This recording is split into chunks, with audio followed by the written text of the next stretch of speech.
mean, you gotta personify hip hop like a human being. It was a baby. It got some friends in school, had some sleepovers, discovered body parts. Oh, great, what's this? What's happening to my body? It went to high school, went to college. It got pregnant. Kind of dropped out of college right before the finish line. You know, hip hop is now a 34-year-old single mother of 3. Hip hop is actually going to have to rediscover itself and become a subculture again.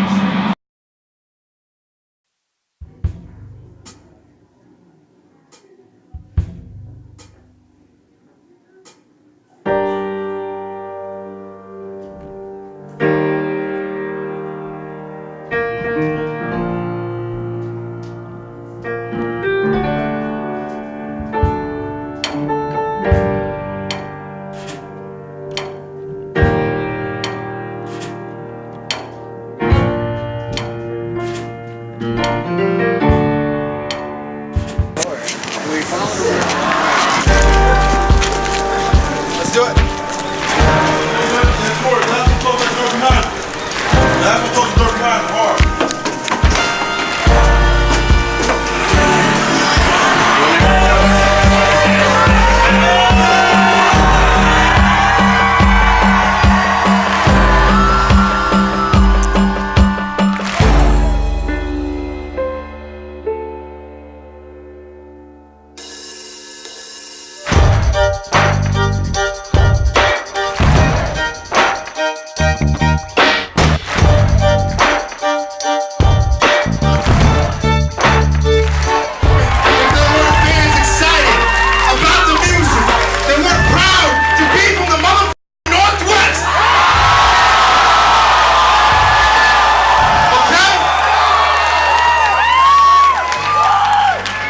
So with that said, I don't want to say too much more.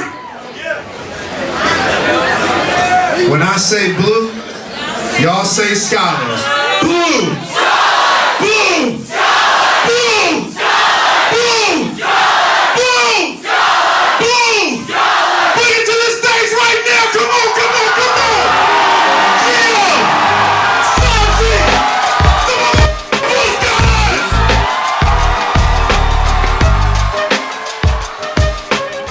What we have here definitely is something unique. But the way that it's all gelling together in this moment right now, in this particular scene, in this particular city, is something that is not happening elsewhere.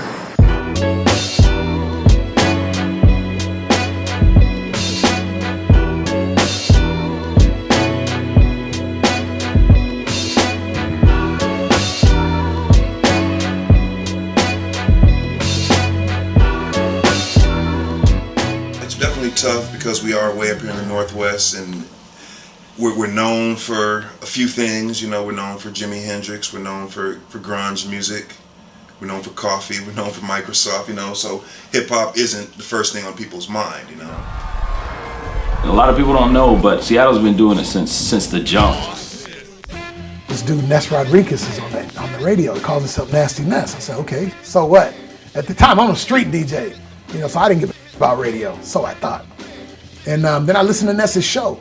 And what was interesting about Ness is Ness would fly to New York and get these new songs that we had never heard and play them on the radio. And I hear this new, and so it kept us relevant. It kept us on top of what was coming and what was next. I'm the first guy on the West Coast to premiere an all-rap radio show, and that was on Seattle's 1250 KFOX back in 1980. So the culture was strong. It was a lot of battling though. DJs were battling, rappers were battling. It was like we were jockeying for position or fighting over turf we didn't even own yet.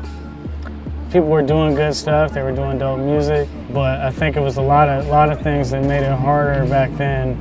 It was hard to get a venue, first of all. I remember when there was like one hip hop club at a time, and all it took was like one fight, one shooting, or bad press for that club to then shut down, and then like hip hop would be homeless for a couple months before a new spot opened up. And that was the pattern for many years. Hip hop was the thing that I got into because I loved the music, I believed in the music, and when it first came out, people were saying it's a fad, it's gonna come and go, like a lot of other forms of music. Like grunge, for example, which is Seattle's very well known for. But I really believed back then that hip hop was going to be huge and big And when we did Posse on Broadway, we just had everybody in it. I mean, just every cat I knew in the game, ex-prostitutes I used to know from Yesler Way. I mean, we had everything, everybody I could find that would work for free. And we just hit up all the spots. Back in the day, Broadway was the spot. Broadway was like hip hop junction. You know, we hung out on Dick's on Broadway, and it was like true hip hop. My posse's on Broadway.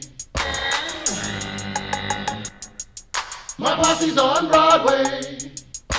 Me and Kid Sensation at home away from home in the black Benz limo with a cellular phone. I'm calling up the posse, it's time to get to ripping. I freaking each sunroof to keep you suckers tripping. Everybody's looking, if you're jealous turn around. The AMG kick keeps us closer to the ground. Like Weedle's Groove and the soul era to Jimi Hendrix to the jazz scene up and down Jackson Street and before, man, that all that stuff has influenced a very distinct kind of eclectic, all over the place sort of sound out here. I strolls into the supermarket up the street, walking past baby doll, she's walking. I was paying attention to the Seattle hip hop scene probably since 1996, about the year I graduated high school. A bunch of compilations came out, 14 Fathoms and Do the Math and Classic Elements all kind of came out in the string, 96, 97, 98. And that's kind of what hooked me. Start going to shows, seeing stuff at the Rock Candy or the Paradox and, you know, shit like that. Late 90s, into college, I was doing stuff around town. Just kind of starting to figure it out what I was doing. Yeah, we'll go to the original color, me and my partner in rhyme, Jake One. Let's get it, son.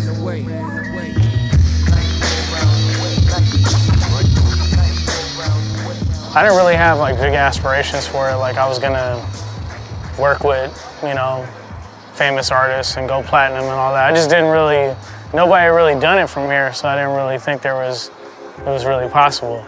We all kind of grew up in the same area, South Seattle. We all knew each other. We're at the same community centers hanging out, and so the fact that we were friends, and then aside from being friends, we all had the same belief in what hip hop and the dance was about. It was kind of a no-brainer that we ended up linking up in '99 and forming Massive Monkeys.